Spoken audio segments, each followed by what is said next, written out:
Here with us now is retail analyst and author Bruce Winder. Thanks for joining us. Hey, thanks for having me on the program. Yeah, so we just heard Caitlin's reporting here on the start of the holiday shopping season. Experts are predicting more than 183 million shoppers this Thanksgiving weekend, which would be a record high. What do you think is driving people to these stores this year? Yeah, well, the holidays here, and Americans have had a pretty tough time the last few years with inflation and interest rates are heavy and things. And it's a big holiday, and people just want to get out there, like the person said, they want to still buy for loved ones, even if things are a little tough.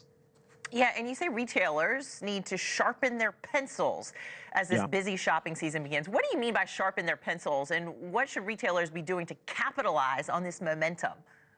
Yeah, what I meant by that is retailers have to make sure they have great pricing, because especially on discretionary items, essentials will sell themselves, and that's what Adobe, I did some quick look on Adobe this morning. They said they've noticed that discounts are sharper this year, which I think is the right thing to draw the consumer in. Yeah, well, the National Retail Federation is actually predicting the slowest growth in holiday shopping since 2018. Why do you think that is? Are people spending less or shrinking their gift lists or spending more on experiences down the track? Or what do you attribute all this to? Yeah, the NRF is saying they expect holiday sales to be up between 2.5 to 3.5%. Still a big number, between 980 to 990 billion. But one of the big factors is there's 5 less shopping days this year, just based on when Thanksgiving falls. And like we talked about, consumers are a little nervous. There was a study by Bankrate that was done that said a third of consumers plan on cutting back a little bit because of inflation and interest rates being high.